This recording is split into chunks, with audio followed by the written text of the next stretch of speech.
Lucas POV. Nakatunga nga si Lucas sa banda na tumutugtog sa loob ng bar kung saan siya nagpapalipas ng oras at umiinom. It's better to drink rather than find a pussy to pound. Mas mainam na mapag-isa kaysa pumunta siya sa kondo ng isa sa mga babae niya. Baka mamatay na siya sa pagkakakonsensya kapag nambabae pa siya tapos ay nandito na ang asawa niya. Dahil ang katotohanan ay hindi niya magagawang palitan si Freya. Aminado siya sa pambababae pero may dahilan siya. He was trying to find a woman that could replace his wife. Nagumpisa ang paghahanap niya ng mapagbabalingan ng atensyon ay nang hindi na niya iyon makita makalipas ang halos 3 taon niya itong hinanap na kahit pamilya ng asawa niya ay wala sa kanyang magsabi kung nasaan. Naunawaan iyon ni Lucas.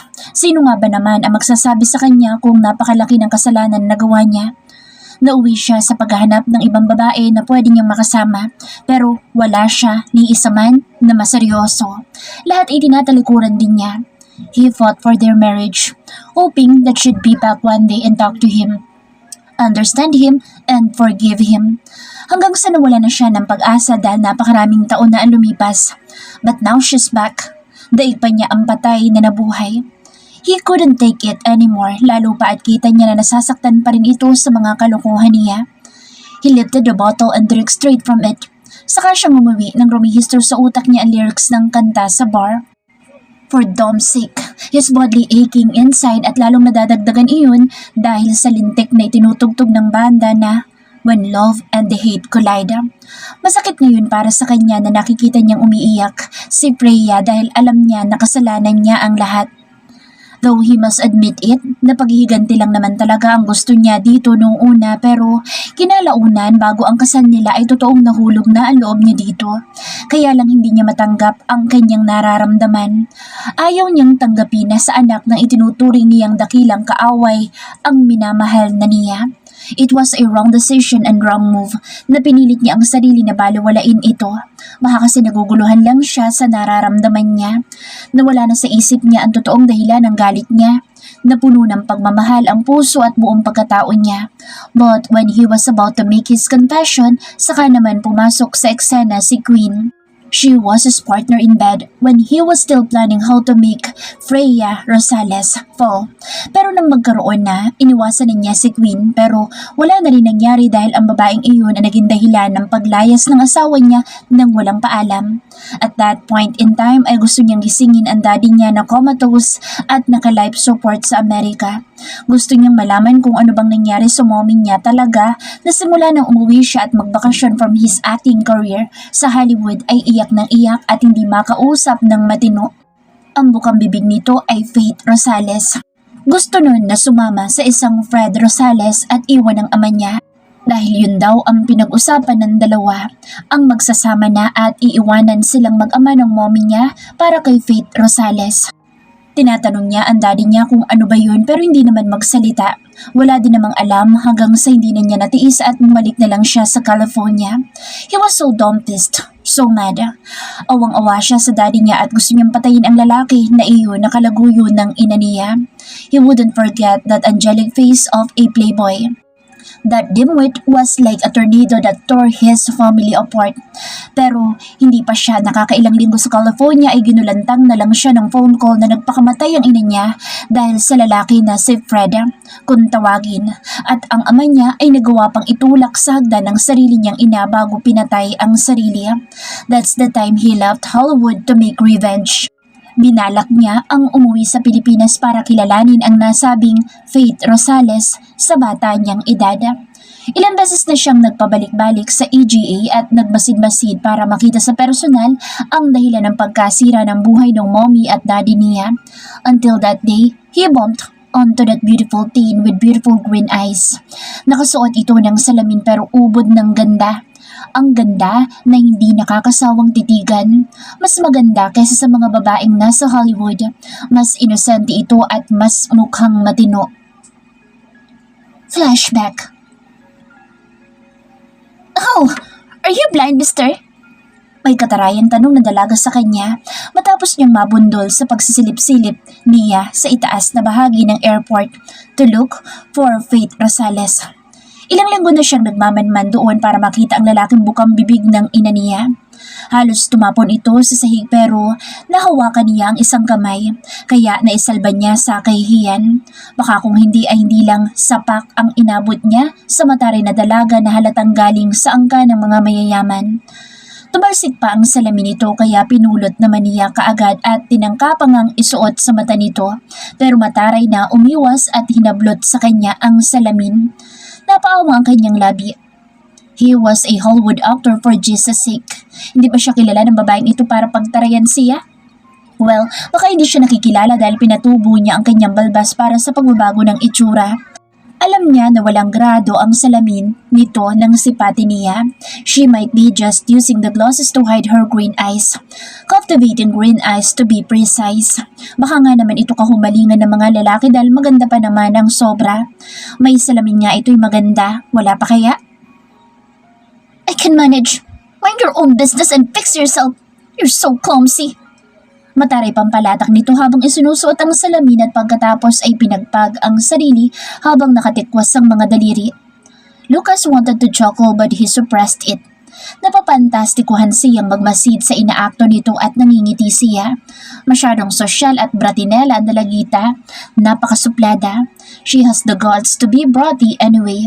It suits her. I'm sorry, baby. Tanging nasambit niya kapag kuwan pero sinuri siya nito mula ulo hanggang paa. Don't call me baby. I don't even know you. Stay away from me, stranger. Inayos nito ang strap ng damit at pati na ang buhok and he was so amazed. Soon, he'll be. Napangiting bulong niya dito sa hangin. Tansya niya ay baka high school lang o freshman, sophomore sa college ang nasa harap niyang babae ngayon.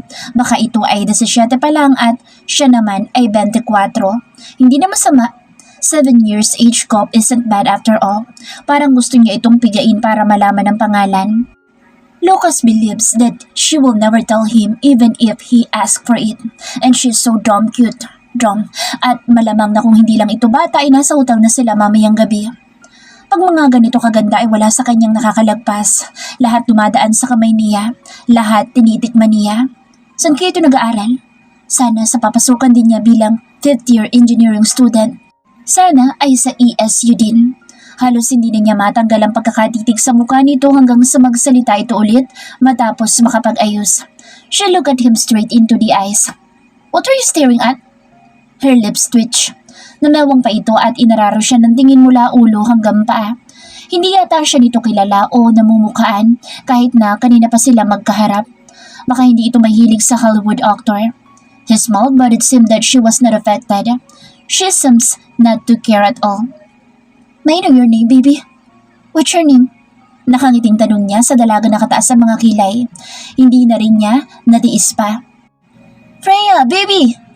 Anang boses ng isang lalaki na nagpangiti sa dalaga sabay lagpas ng tingin sa kanya. Papa! She exclaimed at walang paalam siyang nilayasan para sa lubungin ng tinawag na papa. Lucas immediately looked back to check who it was. At sa pagkadismaya niya ay ang lalaki na dahilan ng pagkamatay ng mommy niya ang kanyang nakikita. Papa? Damn it! The angelic face of a demon. He concluded. Magandang lalaki talaga ang demonyo. Mana ang anak nito dito sa ganda ng itsura. Sayang, type pa naman niyang ligawan ang dalagita pero ngayon ay iba na ang nabubuo sa isipan niya. He'll execute his revenge to his enemy's daughter. Hindi na siya dehado. Maganda na ito at sexy pa.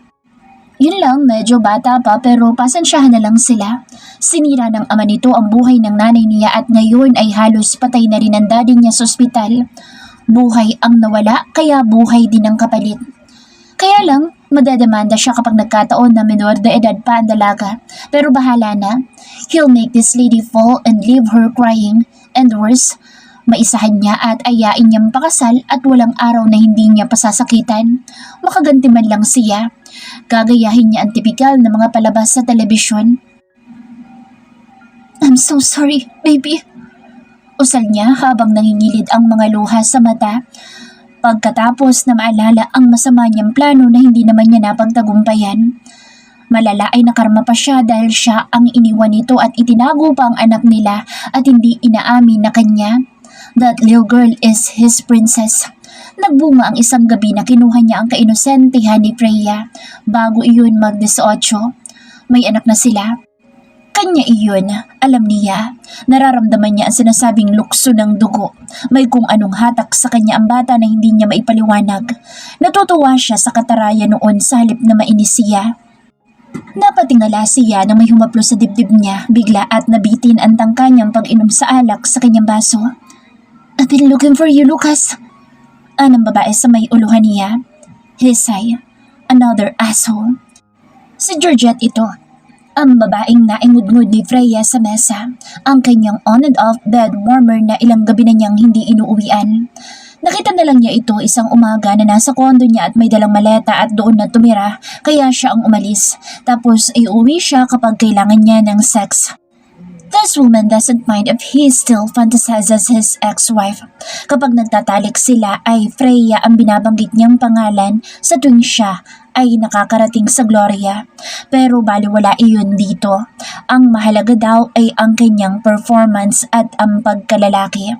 Simula nang umalis si Freya, nagkagulo-gulo na ang takbo ng utak niya. Hindi niya alam kung paano siyang hihingi ng tawad. Noong nakaraang taon ay himala na nagising finally ang ama niya at nalaman niya ang totoo na walang kasalanan ng ama ng asawa niya sa pagkamatay ng mommy niya. Her mom was a drug abuser. Puro hallucinations ng mommy niya ang tungkol kay Fred at parang baliw umakto kapag nakikita ang lalaki sa TV at sa magazines. Nasiraan ng ulo ang mommy niya dahil sa droga at pati ang daddy niya ay kamuntikan ng mamatay. His father-in-law was a very innocent man and free of guilt. Ang kanyang sariling ina ang sumira sa pamilya nila, hindi si Fred Rosales. Pero bago pa man niya matuklasan ay minahal na talaga niya si Freya at gusto niyang magsabi ng totoo. Pero hindi niya alam kung anong milagro ang dumating doon na nalaman siguro kaagad ang kanyang sikreto na itinatago. Nahuli na siya sa pagsasabi. Lalong napariwara ang buhay niya sa nalaman niya kung anong totoo. Araw-gabi siyang umiinom at ng bababae. He was so desperate to have Freya back. But how? She hates him to death. Nagtapat siya kay Fred Rosales at humingi ng tawad pero galit iyon sa kanya at mapapatawad lang daw siya kapag napatawad na siya ni Freya. Dahil doon ay lalo siyang nanghina para sa sarili. He deserved that. Wala na siyang maisip na paraan pa. Bagsak na siya. Tapos ay nasurpresa siya sa kasal ni Becca. He was so drunk that time pero nang makita niya ang magandang mukha ng asawa niya ay biglang lumipad ang kalasingan niya. Sobrang ganda nito kahit na napakaikli na ng buhok at napakataray pa din. Suplada itong lalo at ang tigas-tigas. Ang hirap paamuin pero hindi siya susuko. Ngayon pa ba siya susuko na nandito na ang kanyang pinakahihintay? Umiling siya nang makita ang mukha ni Freya sa babaeng nakayuko sa kanya. "Let's go home, honey." Anyaya ni Georgette sa kanya pero marahan niyang pinalis ang kamay nito. "Leave me alone. I want to be alone, Georgette." Tumayo siyang pilit at iniwasan ang babae. "Damn it, Lucas! Hindi mo na ako pinupuntahan! Hindi mo na ako pinuntahan maghapon!" Galit na asik sa kanya ng babae na inilingan lang niya. "I don't care. I want my wife. I'm going home." Halos mapangiwi pa siya sa pagkalasing. Humalakak ang babae sa likod niya at sumusunod sa kanya sa paglalakad. "She hates you, Lucas. Hindi ka na niya mahal. Gago ka lang." Sabi pa nito sa kanya kaya lalong pumait ang mukha niya pati na ang pakiramdam niya. Pinahid niya ang bibig gamit ang likod ng palad niya habang pasuray-suray na naglalakad papunta sa kotse niya. "Then, I'll make her fall again," he desperately said, yet he's so determined. And this time, he'll win. "Fool!" Sigaw ng babae sa kanya pero wala siyang pakialam. Tuloy-tuloy siya sa kotse at kakatukin niya si Freya sa bahay nila. Baka nandoon iyon. Tom, he's dying to embrace and kiss her endlessly. If this is payment for everything, then he'll love to pay. He's very much willing to pay just to make her stay again this time and not to let her go. Possessive na kung possessive but he's determined and so eager to have a positive answer sooner than soon. "Stop calling me! I don't want to do you anymore! Not any other woman!" Anya sa babae na sumusunod pa din sa kanya. He almost choked with his own tears as he hopped inside his car. Nobody can stop him now. No one, not even his wife. Hindi na niya palalagpasin ito dahil malamang ay ito na ang kanyang una at huling tsansa. Tulala si Freya sa pagkakahiga sa kama. Anong oras na pero hindi pa rin siya dalaw-dalawin ng antok. Laman ng utak niya ang mga masasakit na nangyari noon na nahahaluan ng mga salita ni Lucas ngayon na ang hirap-hirap na paniwalaan para sa kanya. Hindi maiwasan na mapaisip siya sa nakaraan kung bakit nauwi sa ganito ang love story ng buhay niya. Her fairy tale became a horror because her prince turned into a beast. You are an asshole, Lucas. You told me that you'll just make Freya fall and get revenge for your mom, but now what? You're married to that brat? Ililigo na kitang iniintay na puntahan mo ako sa unit ko. Gosh, Lucas, I miss fucking you. Please come, I'm so horny. I miss you. Bakit hindi mo na ako pinupuntahan? Napabuga siya ng hangin nang sumagi sa isip niya ang text message na iyon ni Queen sa asawa niya noon, kaya nalaman niya ang totoo. At nang magkwento siya kay Cecil ay nakumpirma niya na totoo ang lahat. She didn't lose any second, lumaya siya kaagad para hilumin ang damdamin niya. Hindi niya inakala na makakabangon pa siya after that. She cried in pain for those past 6 years of her life and until now, she's still crying. Pinahid niya ang luha na tumulo sa mga mata niya. Tinititigan niya ang anak na natutulog sa tabi niya. Her daughter so strong pero makakaya ba niya na lumaki at mabuhay ito nang may galit sa sarili nitong ama? She's so young to experience this kind of thing. Ang dapat na meron ito ay masasayang alaala sa daddy nito kahit pa hindi sila magkasundo ni Lucas. She doesn't want her child to be filled with so much hatred. She doesn't want Diane to grow up with a stone-cold heart dahil siya ay nabuhay sa pagmamahal. Kawawang anak niya kung hindi nito may experience ang bagay na iyon. Kanina ay nagtanong ito sa kanya kung bakit nagsasakitan sila ni Lucas sa opisina at hindi niya gustong epekto noon sa bata. She can't stand seeing her daughter in pain dahil tahimik na lumuha ito kanina para sa kanya nang sabihin niya at parang mas masakit sa kanya ang nakita niyang iyon kaysa sa sakit na naramdaman niya noong sinaktan siya ni Lucas. I'm so sorry, baby. But Daddy and I can't be together. I'm not yet ready to forgive him. I'm so afraid that your dad might hurt me again. And you? Hinaplos niya ang buhok ni Diane. Napaupo siyang bigla ng tila may magkandahulog na kung ano sa ibaba. She was alarmed. Kinabahan siya dahil baka masamang loob ang nakapasok sa loob ng bahay nila. Wala silang kasama. She hurriedly grabbed her phone to call the security but paused when she heard. Nakarinig siya ng boses sa ibaba. Babe, tawag noon. Babe, talk to me please. I wanna see your face. Babe. Anong babe? Nangunot ang noo niya pero idinayaw pa rin niya ang number ng security ng subdivision. Kaya lang ay hindi siya nakapagsalita nang muling umere ang boses ng asawa niya sa ibaba. Hindi niya ina-expect ang ganitong panggugulo ni Lucas sa kanya ngayon. Ang buong akala niya hindi sila magpapansinan. Kaswalang paghaharap sa isa't isa. Ganun lang. Babe! Dinig na dinig niya iyon dahil hindi naman kalakihan ang bahay nila. It was all that she wanted, yung hindi mahihirapan ng mga anak niya sa pagpanhik sa napakataas na hagdan. Few steps are enough. Yun ay bahay nila ni Lucas nang ikasal sila pero ilang araw lang siyang tumira. Baby, I miss you. I love you. Love you. I do. I'm sorry. I'm so sorry.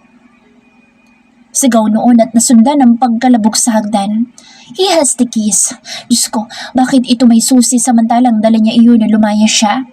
Hindi niya alam kung bakit napatakbo kaagad siya sa may pintuan at kaagad iyon na binuksan para silipin kung ano nangyayari. Paanong dito umuwi ang lintik na asawa niya? Lucas!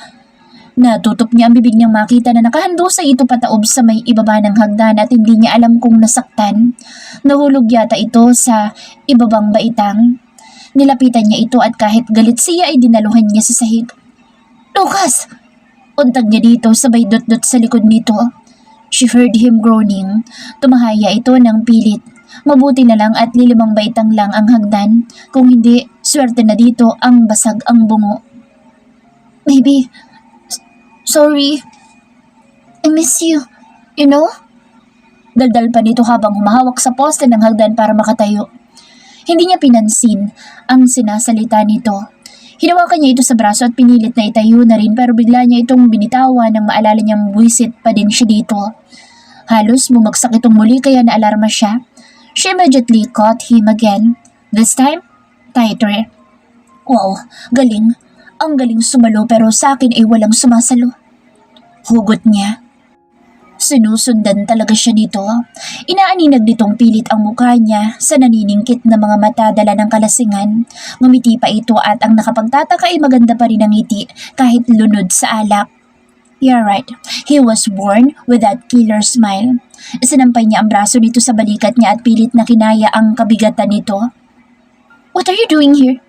Nagawa pa niyang itanong habang inaalalayan ito papunta sa sofa. I wanna see you. And my princess. Bulbul na salita nito pero naiintindihan naman niya. Naramdaman niyang humigpit ang hawak nito sa may balikat niya kaya napakaslot siya at kamuntik pa silang matumba. You shouldn't be here. Naiinis na asik niya rito at itinulak na niya ito sa dambuhalang sofa pero sa pagkadismaya niya ay nadala siya pa ibabaw. Mahina siyang napatili. Lucas chuckled. Nagmamadali siyang makawala dahil ayaw niya ng posisyon nila pero ayaw siya nitong pakawalan. I'm sorry, baby. Sorry. Nagpabaling-baling ang ulo nito habang nakapikit. His hands are caressing her back. Hinahagod nito ang likod niya paitaas, paibaba at katangahan man na aminin ay namimiss niya ito. Saglit siyang natilihan ang matitigan ng mukha nito ng ganito kalapit, just inches away from her face. He's still so very handsome. Hindi na siya nagdududa kung tulad sa mga lalaking Rosales ay hinahabol ang mga ito. Galit na galit dito ang kanyang buong pamilya pero hindi hinahayaan ng papa niya na makialam ang mga iyon. Biglang sumakit na naman ang dibdib niya nang maalala ang kahalikan nito sa elevator. Ganoon din, Chuck, ang ginagawa nito sa iba o baka nga mas malala pa. I'm sorry. Paulit-ulit na sambit nito pero tila manhid ang buo niyang pagkatao sa ngayon. Kung sana nga sapat ang sorry pero hindi. 6 na taon na nabaon siya sa sakit ng kalooban at hinanakit at hindi iyon basta nadadala ng salitang sorry lang. Paalis na sana siya sa ibabaw nito nang bigla nitong pisilin ang puweta niya kaya lumaki ang mga mata niya. Lucas! Saway niya sa asawa at nagpumilit siyang kumilos papatayo na at malamang dahil sa kalasingan ay lumaylay na ng kusa ang mga braso nito sa sahig. Taray! Tumawa pa ito ng mahina habang nakapikit at saka sinundan ng mahinang sinok ang salita. Inayos niya ang sarili nang makatayo siya. Ang nipis-nipis pa man din ang suot niya at sobrang ikli pa. Buti na lang at lasing ito dahil kung hindi puro titig na naman sana ang ginawa nito sa kanya. Tumalikod na siya pero nakakailang hakbang pa lang siya ay parang hinatak ang mga paa niya pabalik. Kaya napabuga siya ng hangin ng kusang pumihit ang ulo niya pabalik sa kinahigaan nito. Inayos niya ang pagkakahiga nito sa sofa. She put a pillow at the back of his head at pati na mga paa nitong nakalaylay ang isa ay inangat niya sa sofa. Nagawa pa niyang tanggalan ng pangupisin ng sapatos at sa kanya marahan ay pinatong sa armrest ang nakatiklop at walang lakas na mga hita nito. Umiling na lang din siya dahil nakapang-opisina pa ito pero lasing na lasing na. Kanina'y umiinom na ito tapos ay uminom na naman. Nakakaisip pala itong umuwi sa bahay nila kapag nalalasing. Freya, he murmured in between his rough breathing. Her heart began to race. Napalunok siya sa pagtawag nito sa pangalan niya sa kalagitnaan ng pagkawala sa wisyo dahil sa spirito ng alcohol. And a big shit to her leaping heart. She's still in love with him pero ang mga salita nito ay nakakatakot na sa bawat paglabas sa bibig ay parang nagdadala ng kaba sa kanya. Kaba na baka magkamali na naman siya ng dapat na paniniwalaan at sa huli ay maiwan na naman siyang nasasaktan at umiiyak. Hindi niya rin maintindihan kung bakit umuwi ito dito sa bahay. Papalitan na lang siguro niya ng lock ang pintuan para hindi na ito makapasok paulit. Wala na din siyang nagawa kundi talikuran ito kapag kuwan matapos itong pagmasdan. She's not a woman whose heart was made up of stone. Kahit paano ay malambot pa din siya at hindi niya isinasara ang pinto na mapatawad ito kung makita niya na sincere at karapat dapat itong pagkatiwalaan ulit. Pero mukhang napakatagal pa na panahon bago dumating iyon dahil ngayon ay tila ba manhid pa siya dahil sa takot. Malakas ang hatak ng sakit at sama ng loob niya sa kanyang buong sistema, kaya kung may pagmamahal pa man siya dito ay nababalewala iyon. Her only concern now is their daughter na parang unti-unti nang naaapektuhan ng sitwasyon nila at kailangan nang mawala ang mga ganoong bagay sa kaisipan ng bata. Diane hates her father. Wala naman siyang itinuro na ganoon pero kampi talaga sa kanyang anak niya sa kahit na anong aspeto pa. As much as possible, maybe, she'll just avoid fighting with Lucas in front of their daughter. Tulad ng nakaugalian ng mga magulang niya noon na hindi nag-aaway sa harap nila at kahit na nagtatalo man ay nagkukunwari na magkasundo sa harap nila ng kakambal niya. Baka naman kaya niya rin iyon. Nakaya nga niyang asikasuhin ngayon ang babaero niyang asawa na ngali-ngali na naman niyang bayuhin sana ng sampal at hampas. And it's still payback time. Magdusa ito sa pagtiyaga na makuha ang kapatawaran niya. At ayaw na ayaw niyang marinig ang paliwanag nito dahil baka mabola na naman siya. Freya noticed a car parked near her gate while she was driving her way out. Buhay ang makina noon at hindi niya makita ang tao sa loob kaya hindi na rin naman niya pinagtuunan ng pansin. Pero may kung anong enerhiya ang humatak sa kanya para tingnan pa iyon sa side mirror ng kanyang kotse. Diane's at the back. Ibang libro na naman ang dala nito ngayon. Ang paboritong Disney Princesses Collections. Ang kwento ni Cinderella. "Omi, I'm going to tell you a story," Diane said and she smiled. "Okay, Mommy has 4 ears to listen." Anya naman at napahagikik ito sa sinabi niya. "Silly, Mommy, you only have 2. How about that Mr. Guy? Does he have 10 ears? Ang lakas ng tawa niya dito dahil ginawa nitong kabote ang sariling ama. Parang tao na tinubuan ng maraming tenga. Bersyon ng pinya na sa halip na maraming mata ay maraming tenga. Na-imagine tuloy ni Freya ang mga kabuti noon na lumalabas sa mga mamamataying kahoy kapag sila ay nagbabakasyon sa Hacienda Esperanza. Those sprung up after a rain. Mga kulay brown iyon na korting tenga na kapag kinukuha niya ay binabaliktad niya at pinaglalaruan. One day, she wants to bring Diane to Hacienda Esperanza. Napakaganda doon lalo na't alagang-alaga pa rin ng kuya niya. Napaka-strikto ng isang iyon na kahit bulaklak sa hardin ay ayaw ipapipitas. "He has a lot of hair on his face, like Daddy Felix when he doesn't shave." "Yeah?" Ani naman niya at patuloy sa pagmamaneho. Nakalabas na sila ng subdivision nang biglang sumulpot ang sasakyan na nakita niya. Nasa may likuran nila ito pero hindi naman siya natakot dahil galing naman iyon sa loob. Makakapit-bahay niya iyon na papasok na rin sa trabaho. Tuloy-tuloy lamang siya at si Diane naman ay nag-umpisa na magbasa kaya mabagal lang ang takbo niya para hindi maalog ang bata. Ganoon na nga ang takbo niya at green ang traffic light niya sa crossing ay biglang may bumundol sa kanilang pick-up.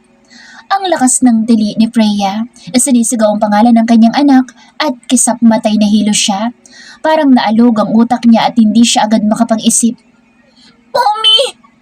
Palahod ng iyak ng anak niya kaya napahikbi siya kahit hindi halos rumihistro sa isip niya ang nangyari. Binangga sila, yun lang ang kanyang naiisip. Nagmulat siya ng mga mata at isang lalaking nagpapanik ang nakita niya. Kinakatok ang kanyang bintana. "Lucas!" Napahikbi siya at pikit matang ipinag-unlock ang mga pinto.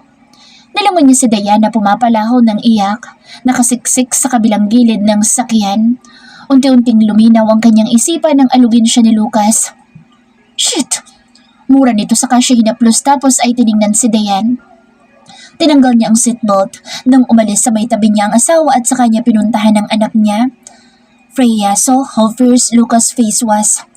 Galit na galit ang mister niya at papunta iyon sa nagkakagulong mga tao sa isang lalaking mukhang may-ari ng pick-up na nakabangga sa kanila. "Gago ka!" Gigil na sambulat ni Lucas doon at inundayan iyon ng suntok sa mukha. Freya was shocked but she wasn't able to do anything to stop him. Naunawaan niya ang pakiramdam ni Lucas lalo pa at sakay ng kotseng nabangga ang anak nila. Halos matumba ang lalaking halos sinlaki din naman ang mister niya. Kinarga niya si Diane na yumakap naman kaagad sa kanya at umiiyak pa rin. Nanginginig. "Mommy!" Anito at kahit na nahihilo siya sa impact ay nakuha pa din niyang aluin ng bata. "It's okay, baby. We're fine. We are fine. It's okay." Magpapatay kita! Lucas shouted at the man's face. Sinugod nung muli ang lalaki na nagtangkapan lumaban pero hindi naman tumama kay Lucas at nakailang suntok na ang asawa niya.